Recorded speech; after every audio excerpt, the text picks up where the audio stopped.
여러분 안녕하십니까? 최석태입니다. 여러분 우리나라 국회의원이 모두 몇 사람인지 압니까? 모두 300명 있습니다. 이 가운데 300명 중에 손혜원 의원이 있습니다.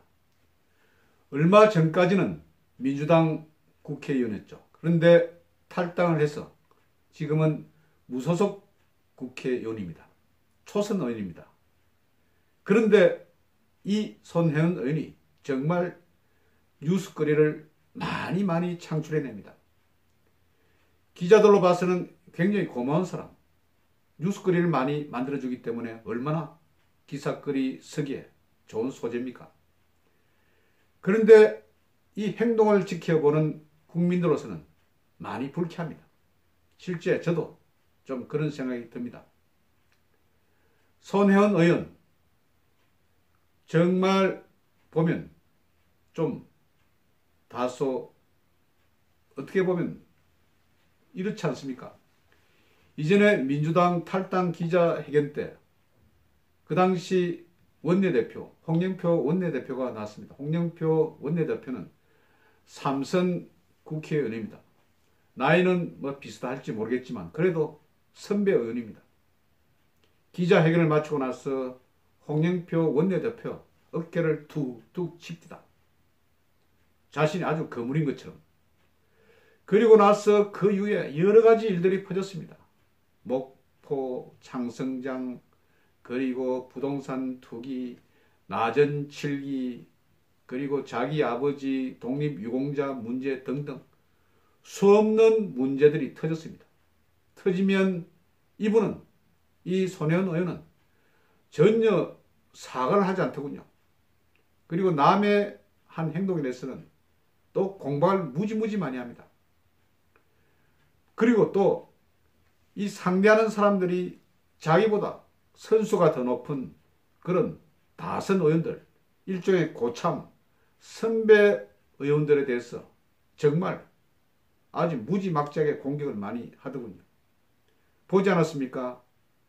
민주평화당의 박지원 의원, 목포의 자칭 거물, 김대중 정권 시절 비서실장을 한 사람, 그리고 김대중 부인 이효 여사와 굉장히 가까운 사람, 같은 진영에서 정말 대선배지 않습니까? 그런데 박지원 의원도 공격을 했습니다. 그리고 나경원 자유한국당 원내대표, 나이는 적지만 그래도 다선 의원 아닙니까? 그런데 나경원에 대해서도 많은 공격을 했습니다. 정말 SNS상에서 서로 아주 불튀는 그런 공방도 벌였습니다. 그리고 또 이번에 이해찬 자기 이전 정당의 대표, 민주당 대표에 대해서도 은근슬쩍 또 공격을 했습니다. 이것은 자기가 직접 공격은 한 건 아니지만 기사에 글에 링크를 달아서 그렇게 공격을 했습니다. 지금 이해찬 민주당 당대표는 굉장히 곤혹스러운 그런 입장일 것입니다. 왜냐하면 4.3 보궐선거에서 완전 참패를 당하지 않았습니까? 그래서 자기로서는 정말 힘든 그런 상황인데 손혜원 무소속 의원이 이해찬을 대상으로 은근슬쩍 또 공격을 한 것입니다. 다음 총선에서 이길 수 없다. 이런 식으로 공격을 한 것입니다. 무엇 때문에 공격을 했을까요? 자기가 이전에 더불어민주당 홍보 전략에 대가란 것을 다시 한번 부각시키기 위해서 그렇게 공격을 했을까요? 그러니 자기가 필요하다. 민주당에서는 내가 필요한 존재다. 이런 것을 부각시키려는 그런 목적이었을까요? 그래서 지금 공격한 대상을 보면 박지원, 나경원, 이해찬 이런 거물 국회의원들을 상대로 공격을 한 것입니다. 자기는 초선입니다. 이것은 초선이지만 아주 거물급처럼 행동하고 싶어서 그렇게 공격을 했을까요? 이런 말이 떠오릅니다. 키 큰 나무 사이로 지나니까 나도 훨씬 키가 커졌다. 이런 것을 표방한 것입니까? 초선이지만 다선 의원들을 공격하고 또 그들과 함께 플레이를 하면 자기가 커지는 것처럼 그렇게 생각을 했을까요?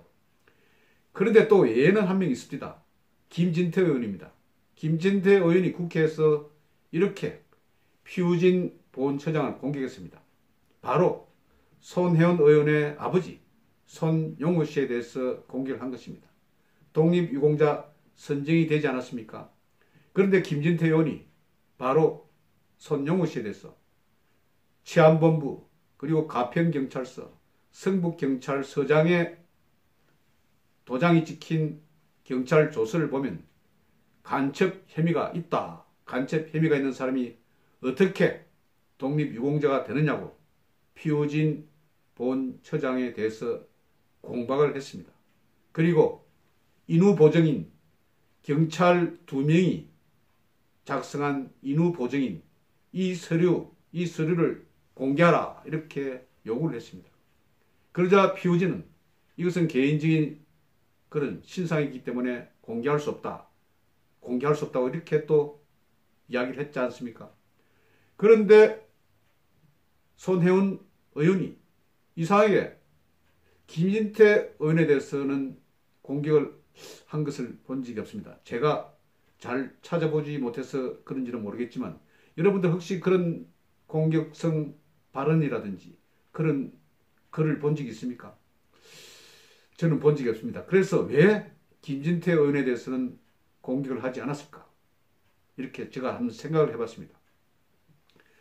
아시는 것처럼 김진태 의원 정말 용감하고 그리고 자유우파 애국 세력을 대변하는 그런 국회의원입니다.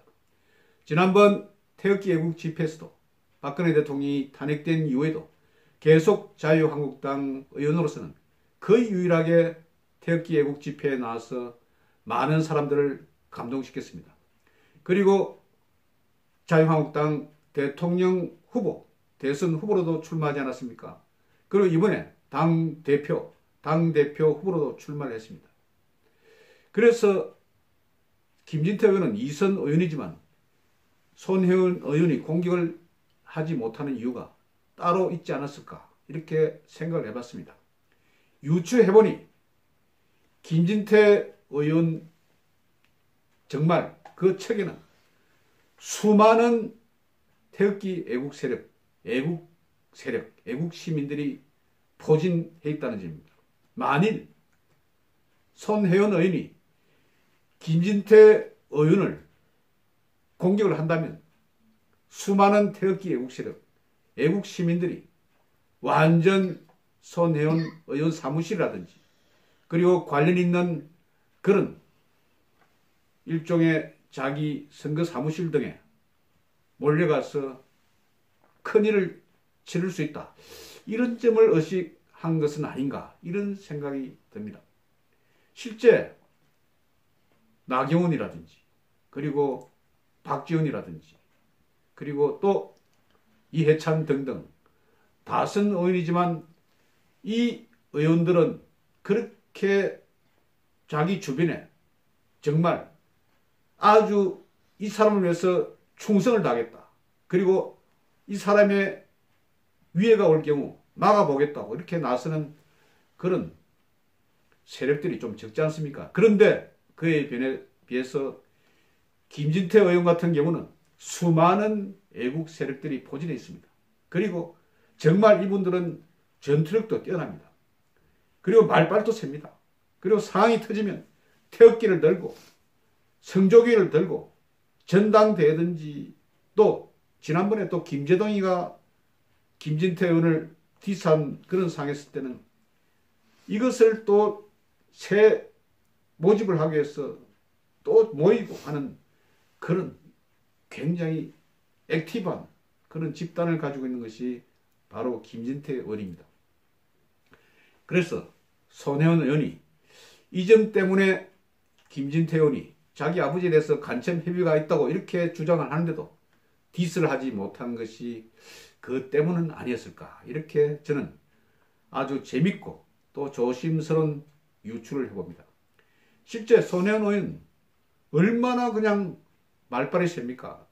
언론에 대해서도 할 말하고 그리고 SBS에 대해서도 처음 보던 SBS에 대해서도 형사적인 그런 책임을 묻고 무슨 자기를 비방하는 그런 사람들에 대해서 책임을 묻겠다고 그렇게 이야기했지만 그런 상황에서 김진태 의원에 대해서는 입을 꾹 닫고 있는 것이 하도 좀 의아해서 이런 말씀을 드렸습니다. 그래서 역시 국회의원은 강력하게 자기 소신을 밝히고 또 자기 입장을 이야기하고 자유 애국을 위해서 또 힘을 모으고 이렇게 해야 된다는 점을 보여주는 것이 아닌가. 좀 강하게 놓으면 쑥 들어가는 것이 바로 또 사람의 마음입니다. 그래서 손혜원 의원이 김진태 의원에 대해서는 별다른 디스를 하지 않는 것이 그 때문이 아닌가 이렇게 생각을 합니다. 그래서 저는 김진태 의원 정말 좋아합니다. 할 말하고 또 자신의 입장을 밝히고 자유민주주의를 위해서 노력하고 태극기 애국 집회도 나타나서 박근혜 대통령을 위해서 또 호소도 하고 이런 소신 있는 국회의원, 이런 국회의원이 좀 더 자유한국당에도 많이 모여야 한다. 그런 성향을 가진 국회의원들이 많이 생겨야 한다. 이런 생각을 합니다. 그것도 다행인 것이 요즘 황교안 대표 이후에 이런 성향으로 좀 변해가지 않습니까? 확실히 그런 것을 느끼지 않습니까? 이전에 조금 빌빌했던 나경원 원내대표도 좀 강하게 나오고 그리고 많은 또 자유한국당 국회의원들이 이번에 박영선이라든지 김현철 관련해서 성명도 내고 또 여러 가지 근거서도 찾아서 공박하고 이런 모습이 정말 야당다운 모습이다. 이렇게 생각을 합니다. 오늘은 손혜원 의원과 김진태 의원 간의 약간 미묘한 그런 입장 차이 이런 것에 대해서 말씀드렸습니다. 경청해 주셔서 대단히 감사합니다.